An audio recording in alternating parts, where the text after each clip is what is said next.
Hello everyone, আসসালামু আলাইকুম। আশা করি যে যেখানে আছেন কাছে দূরে দেশ বিদেশে সবাই ভালো আছেন। আমরা ভালো আছি আলহামদুলিল্লাহ। রওনা দিলাম খেজুরের রস আনতে, চলে এলাম।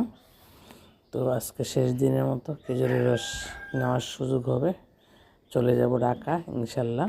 তো এসে গেলাম, চাচাকে বলছি আগেই যেন আমরা আসার পরে গাছ থেকে নামিয়ে দেয়। চাচা একটা কন্টেনার নামিয়েছে, ওটা নিব না আমি। কন্টেনারটা দেখতে আর কি কালো, কিন্তু ভিতরে রস স্বচ্ছ।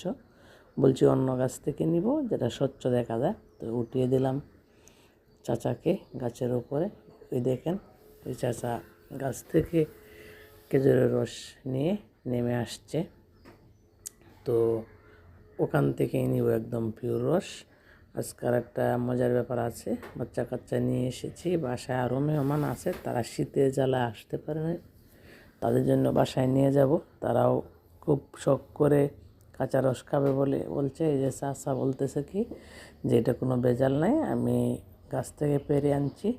চাচাকে বলছি পরীক্ষা করব, কিন্তু চাচা হেসে দিয়ে বলে পরীক্ষা করলেও ভেজাল পাবেন না। পরে আমার এই বড় ছেলেকে দিলাম, কে টেস্ট করো, খাইতে চাইছে অনেক দিন ধরেই। তো ও টেস্ট করে বলছে সেই মজা হয়েছে।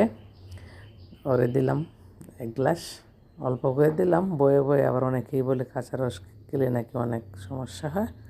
তো হয়ে গেল রস খাওয়া সেই স্বাদ।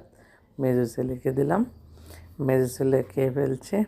পরে ছোটো ছেলের পালা। তো এই ছিল গ্রামের মজার ব্যাপার, রস খাওয়ার পালা। এবার এই পর্যন্তই, দেখা হবে পরবর্তী ভিডিওতে। আল্লাহ হাফেজ।